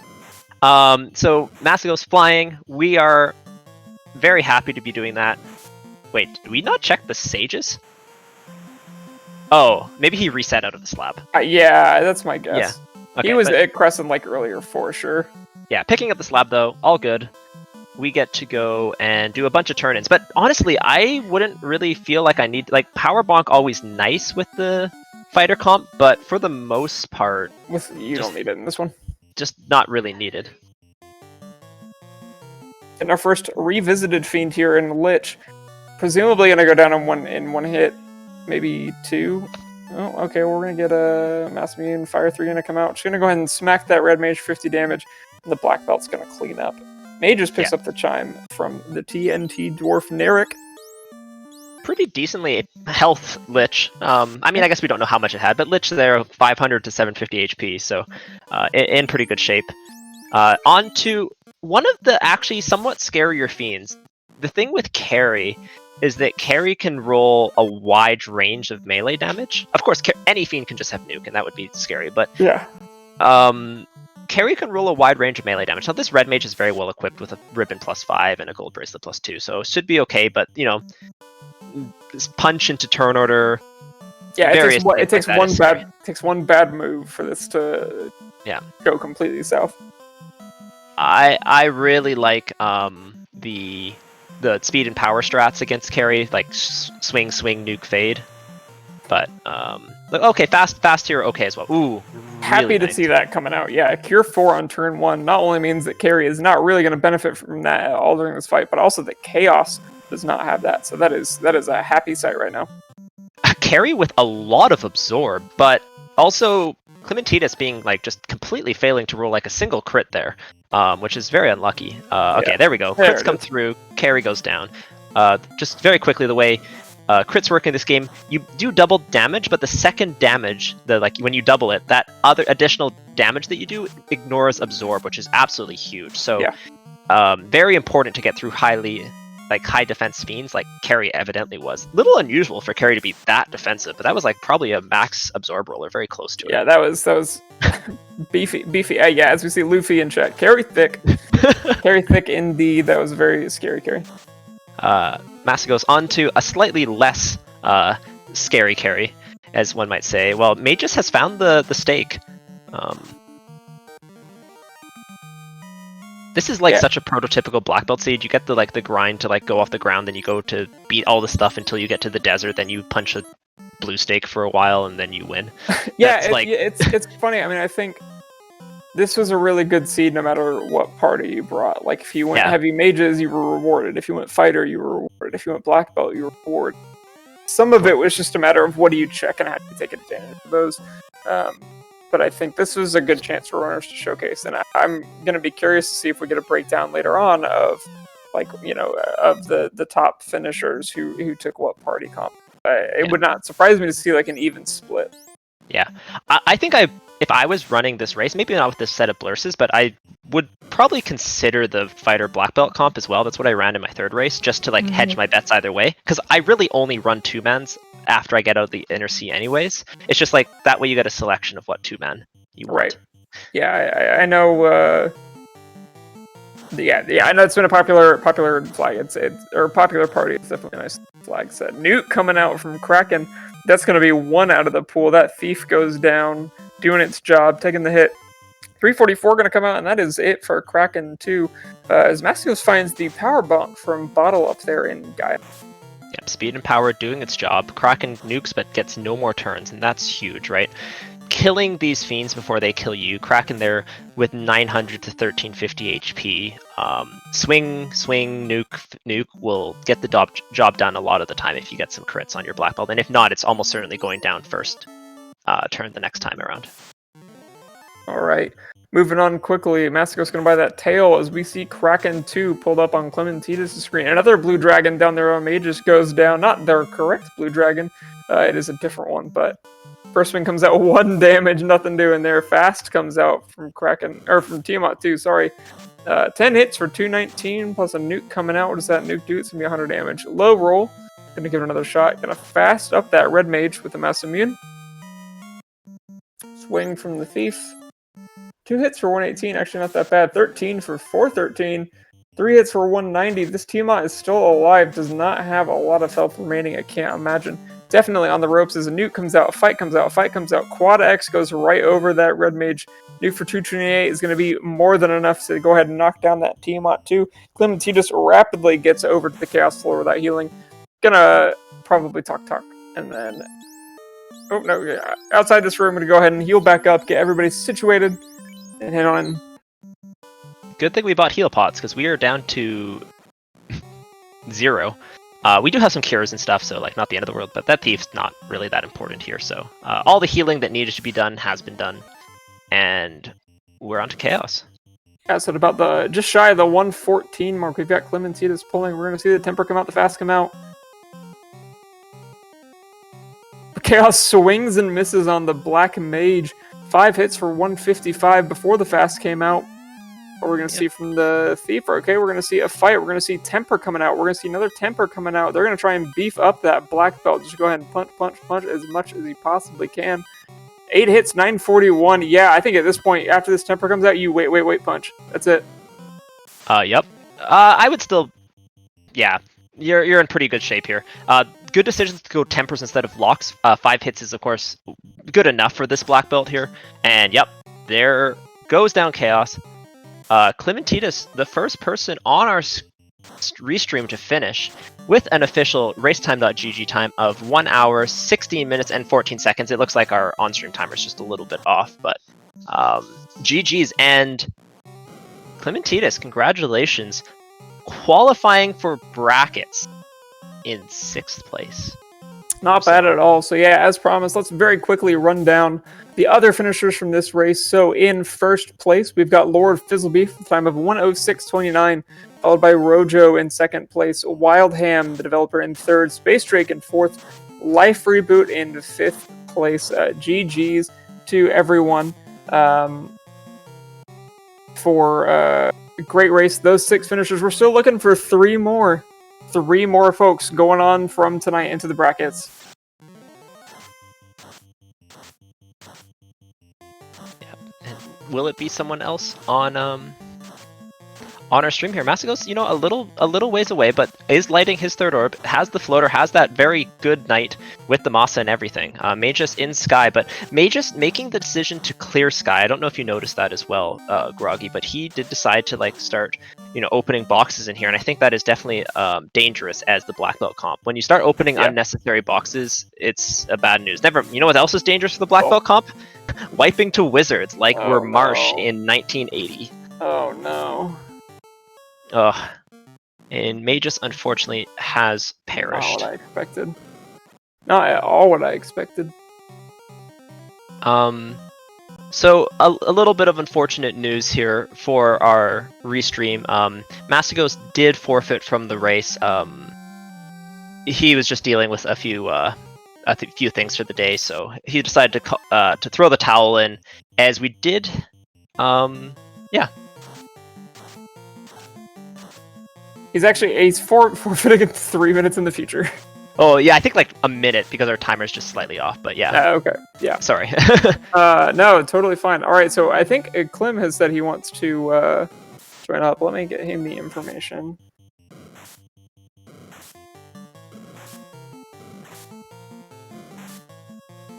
We'll see if we can't get Clementine in here to talk about his race, as we see Magus getting battered by those wizards again.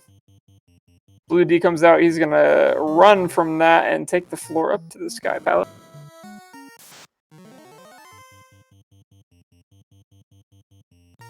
So Mage is giving this another go, but already, as you said, gone through a lot more. He will be finding the crown very shortly, and I'd be very curious to see if he keeps on clearing chests after that.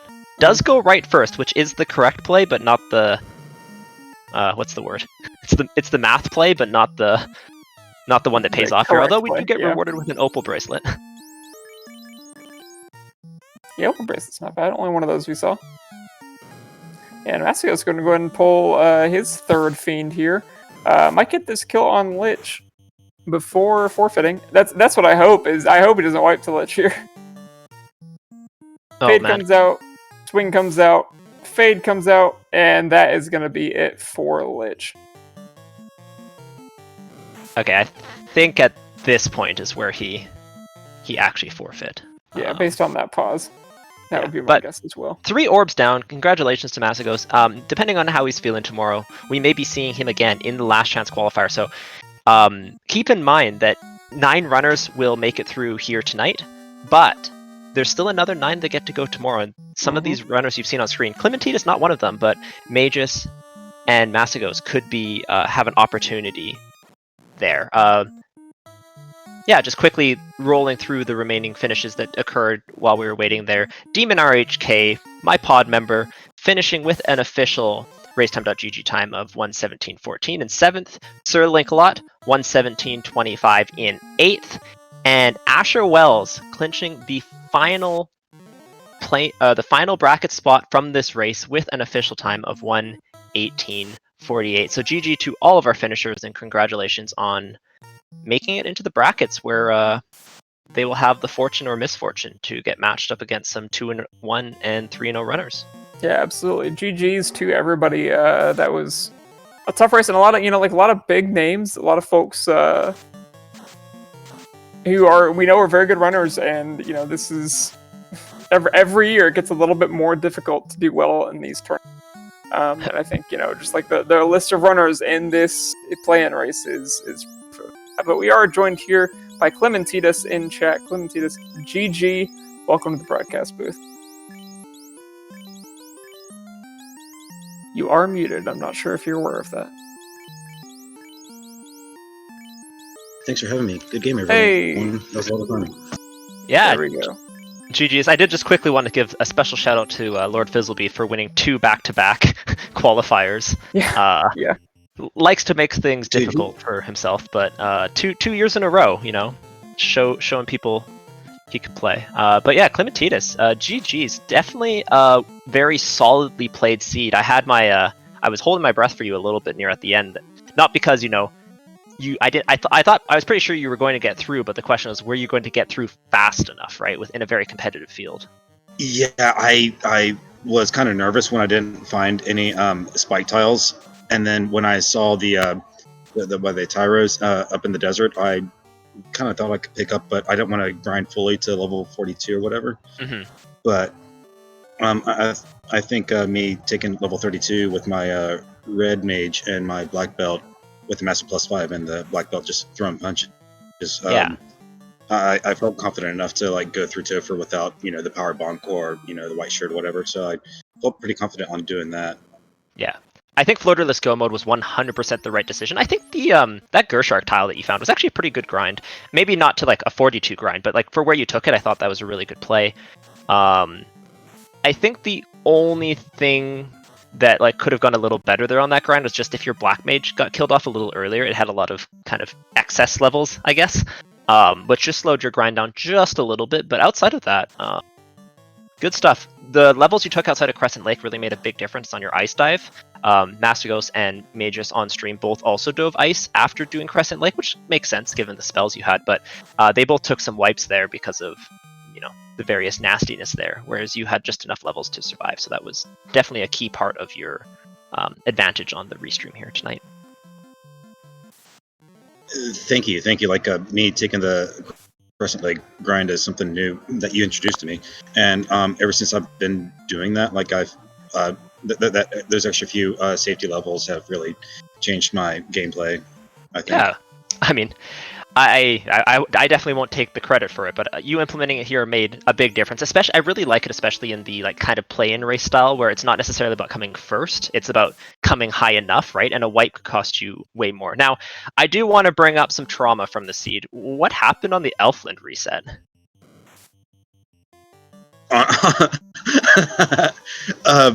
My mind, like that was just like a purely technical error on my Okay. end.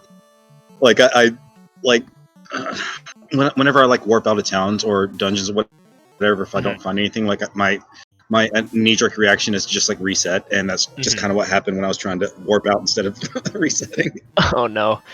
I think I honestly think that cost you almost 2 minutes.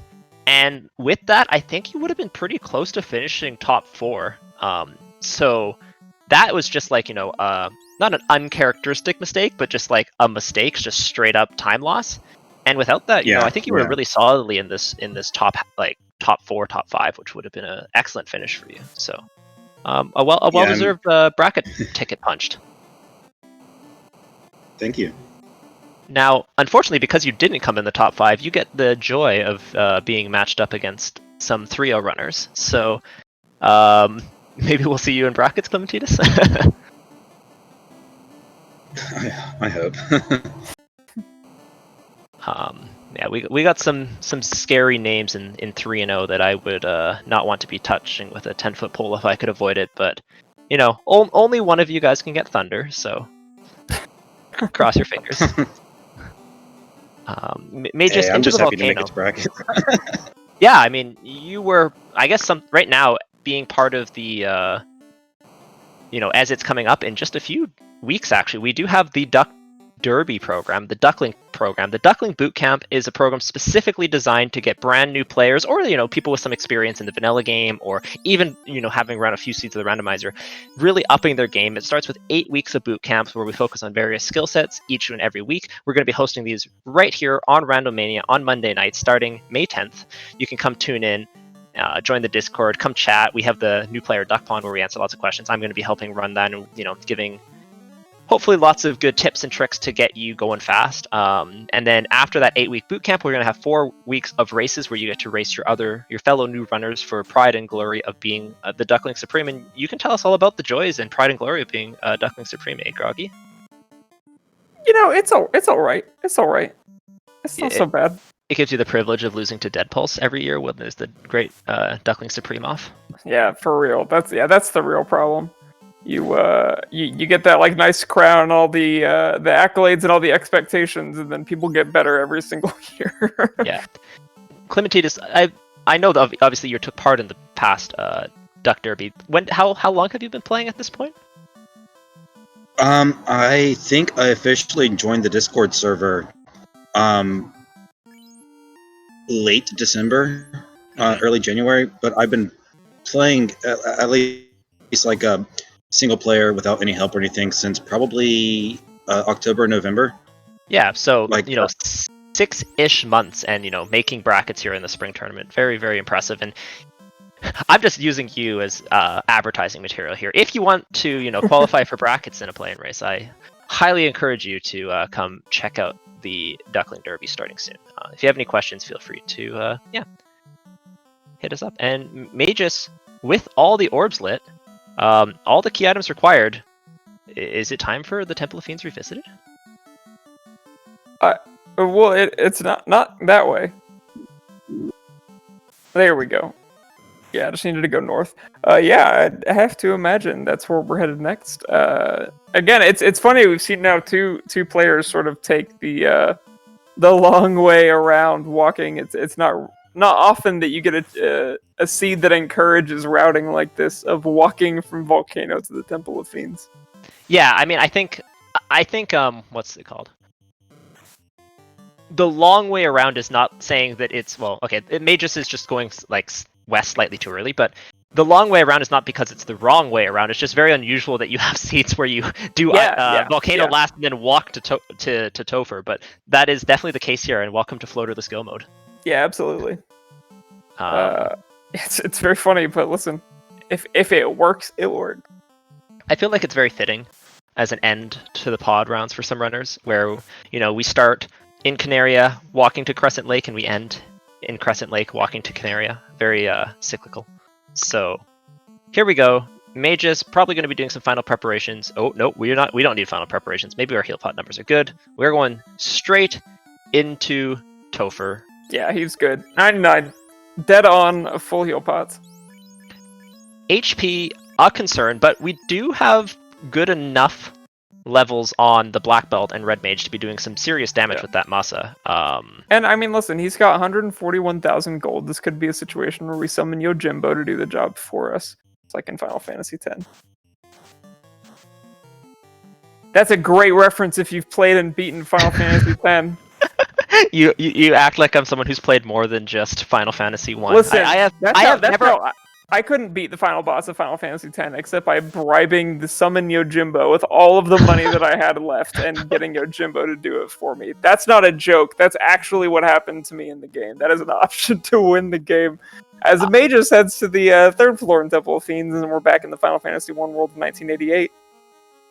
I have played 5 minutes of Final Fantasy 7, and then 500 hours of Final Fantasy 1. That is the extent of my Final Fantasy experience. But Magus, so there's definitely a big question here, which is like, what's the strategy for the Temple of Fiends Revisited here? I think going fairly speed and power-y for the first few Fiends is going to be the way to go, and then maybe trying to go a little bit more defensive for the later ones, just because you're not going to have the damage output to like really compete against the later Fiends, so if you just try and like go as fast as possible. But we'll have to see what Magus decides to do.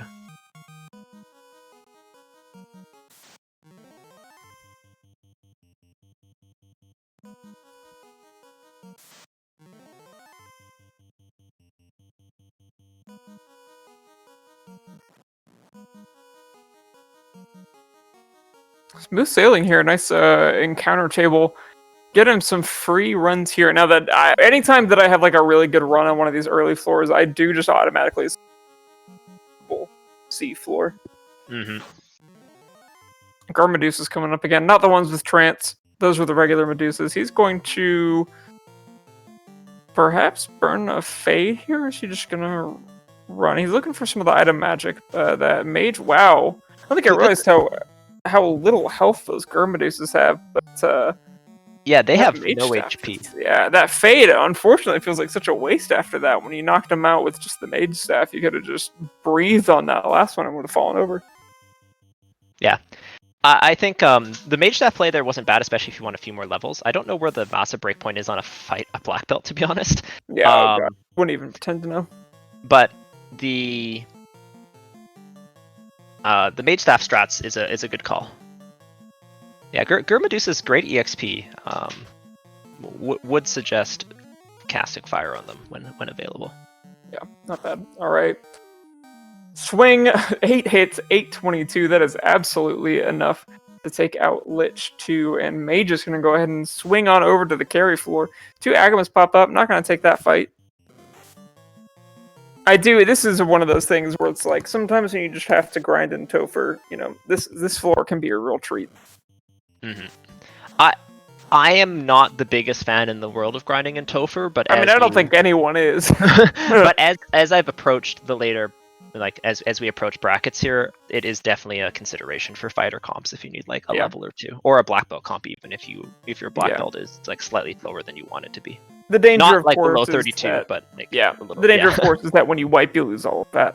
And have to do it again. But it has worked in a pinch for a number of runners, and it is absolutely an option. Honestly, like one of my favorite things to do is if I'm really, hurting for levels towards the end, is to just go onto the 3rd floor of Temple of Fiends, where the gas Ds are waiting, and take out as many of them as I can, and then warp out or exit out, save, and then die. I at least know, even if I can't get Spike Tile, I will have some good high XP encounters that I can probably handle just fine. Yeah, it's a really good way to do a full party grind if you have nothing else. Mage has taken some hits there. This tile has poison, I think, right?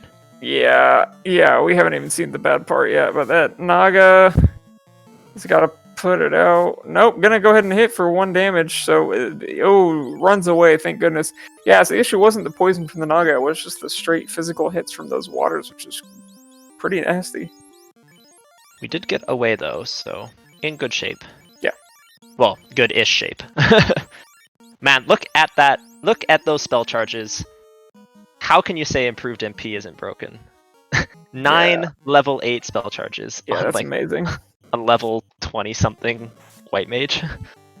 I don't think I've ever actually rolled that one on any of my seeds. Oh, that's nice. That one in Sage, I keep fingers crossed I'll get one day, but I've never actually gotten in a practice seed or a race. So if you're promoted, this is when you check level 8 white magic. Even if there's level 8 fade, it's like, it's great. Level 8 life 2, we take that. All that stuff, totally fine. Okay, Magus on to a possible gatekeeper here, right? Because this Kraken had nuke. Uh-huh.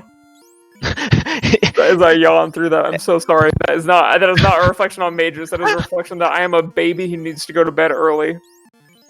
No, I am. This is a little bit worrying. The nuke is bad. The Kraken, not hitting for much, but the low HP is going to be the issue here.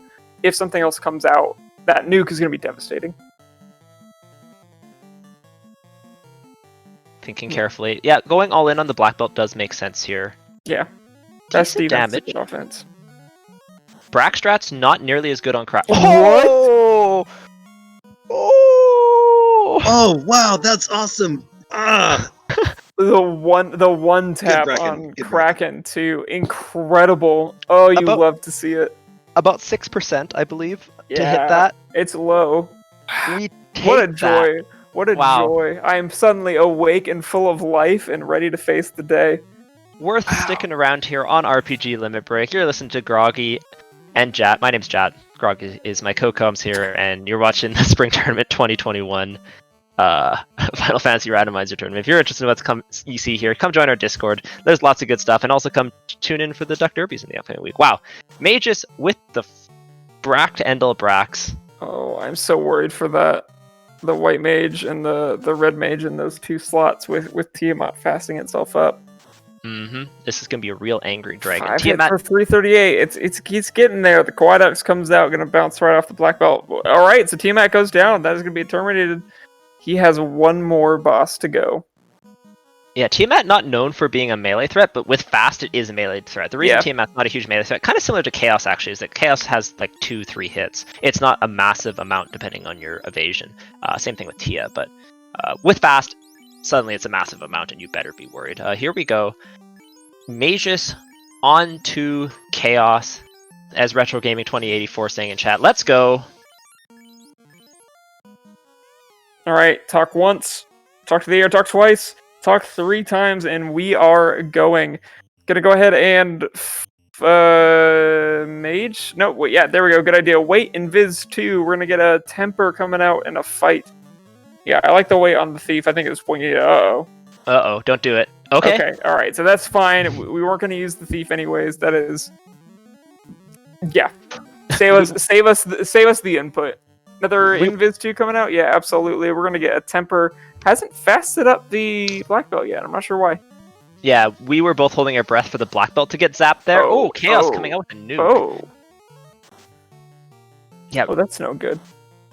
Fast really needs to come out here. Lock also needed, but I think Fast is going to be the biggest improvement. There he goes. He remembers. So he not out of it yet because Chaos is missing on that Black Belt. It's going to depend entirely on what Chaos has left. But 3 hits for 76 damage. Sorry, is not at all what he wants to see after that Fast. 88 damage coming from the pure hit. Another Temper coming out. Going to swing. We've got 5 hits for 302. It's a little bit better, but you need a little bit more. Get that Cure 3. Yeah, I think it's a great idea. Try and buffer yourself against what's coming. But the hit comes out from Chaos, and that's 202, just enough to kill the Black Belt. All he needed was that turn order for that Cure 3 to come out first. And now you've got this Red Mage who just swing it against the Knight. Fortunately, that is going to be a wipe and a forfeit from Magus. GG's there to Magus. That was a tough way to go out. I think turn order goes slightly different on that one. Yep. And you're fine. Yeah, I think a little unfortunate there. It was very unlikely that Magus was going to like burn that Kraken down, even if the Fast came out earlier. I think for the most part, just needed a little bit more turn order, and the White Mage living a while longer would help too. But yeah, maybe while we're waiting for Magus to join us in the booth here, why don't we pass it over to Clementine, just if you have any kind of thoughts or anything that you want to add as we kind of wrap things up here. I don't think I really have much to contribute, but looking at that Kraken 2 break, just like that's only the second time I've ever seen it, and that's that's really impressive. Yeah, it's you don't often get to see a Brack on the one of the final bosses, so it's a neat little treat for sure. It's really Mage's end. Yeah, for sure. It's definitely like a kind of a last resort style plan, but that's still it's not a bad thing to go for there. And it really paid off for Mage, getting all the way through to Chaos before Chaos was very rude.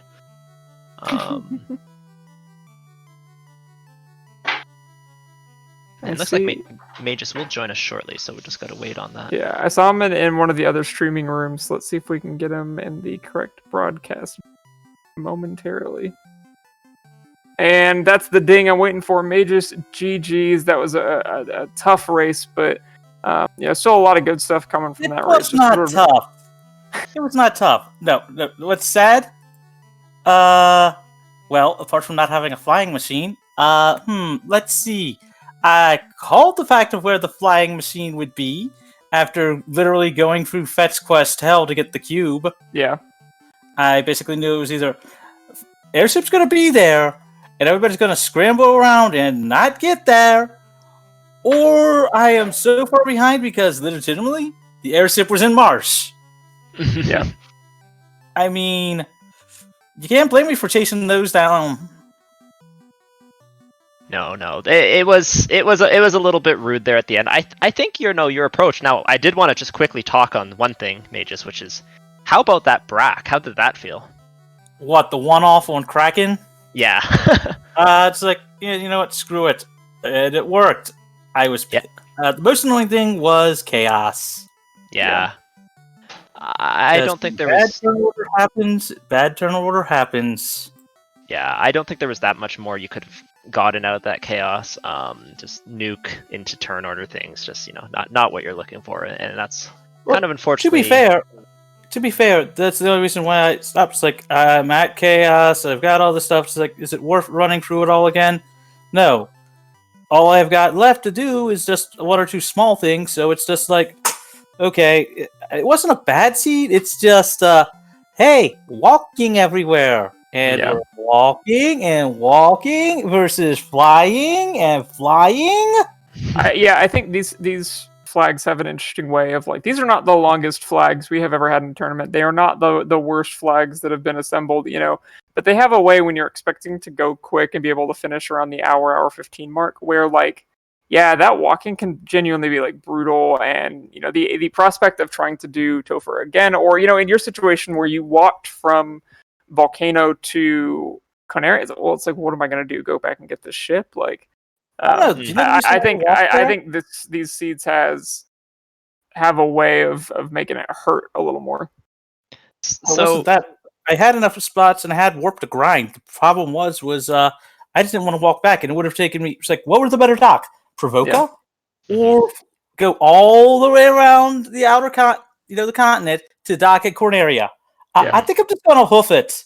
Well, yeah, you weren't the only one. Clementitas also did that. Walked from Volcano to Canary to Temple Fiend. So yeah, I did. Yeah, that I don't think was a bad play at all. Again, it's just sort of the like, man, this something goes wrong all of a sudden. Like, oh, that seems like an unending walk back. So as one of the founding members of the Center for Competitive Forfeiting, I get it very much. I think here in sorry, Mage, I was going to say I had 2 charges of warp on my thief. Worst case, I shove her in the back and just basically grind and then warp out in house. Yeah. Yeah.